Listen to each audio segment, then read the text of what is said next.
பாகிஸ்தானுக்கு எதிரான ஆப்ரேஷன் சிந்தூர் இருக்கு இல்லையா, அது முடிஞ்சு சரியாக ஓராண்டு ஆன நிலையில் உள்நாட்டிலேயே தயாரித்த அக்னி 5 ஏவுகணையை multiple independently targetable reentry vehicle தொழில்நுட்பத்தோட வெற்றிகரமாக சோதனை செய்திருக்கிறது நம்முடைய இந்தியா.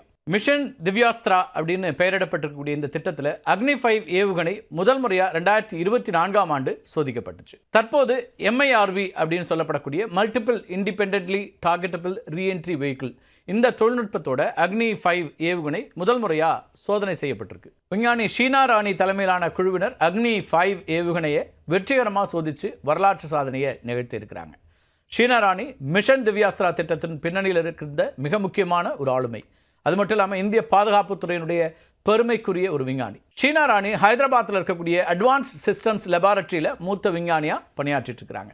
2024ஆம் ஆண்டு மார்ச் மாதம் நடைபெற்ற முதற்கட்ட அக்னி 5 ஏவுகணை சோதனையின் திட்ட இயக்குநராகவும் இவங்க தான் செயல்பட்டாங்க. கேரள மாநிலம் திருவனந்தபுரத்தை பூர்வீகமாக கொண்டவர். புகழ்பெற்ற காலேஜ் ஆஃப் இன்ஜினியரிங் ட்ரிவாண்ட்ரம் கல்லூரியில் கம்ப்யூட்டர் சயின்ஸ் பிரிவில் பட்டம் பெற்றவர். இந்திய விண்வெளி ஆராய்ச்சி நிறுவனமாக இருக்கக்கூடிய இஸ்ரோவில் 8 ஆண்டுகள் பணியாற்றிய அனுபவம் அவருக்கு இருக்கு. ஏவுகணைகள் விண்வெளியில் துல்லியமாக பாதையை மாற்றிக்கொள்வதற்கான மென்பொருள் அதுபோல கட்டுப்பாட்டு அமைப்புகளை உருவாக்குறதுல ஷீனா ராணி நிபுணர்.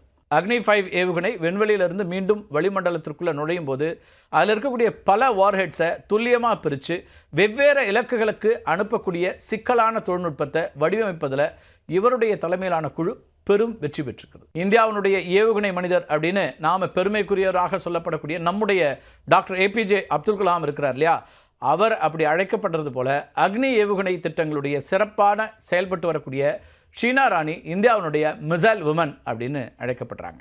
பெண்கள் பெரும்பாலும் கடினமான இராணுவ பணிகளுக்கு பொருத்தமானவர்கள் அல்ல அப்படிங்கிற பிம்பத்தை உடைச்சு கண்டம் விட்டு கண்டம் பாயக்கூடிய ஏவுகணை திட்டத்தை வெற்றிகரமாக வழிநடத்தியது இவரது மிகப்பெரிய சாதனையாக பார்க்கப்படுது. ஷீனா ராணியின் தலைமையின் கீழ் உருவாகி இருக்கக்கூடிய இந்த தொழில்நுட்பம் தான் இன்றைக்கு இந்தியாவை உலகின் 6வது வலிமையான MIRV நாடாக மாற்றியிருக்கிறது.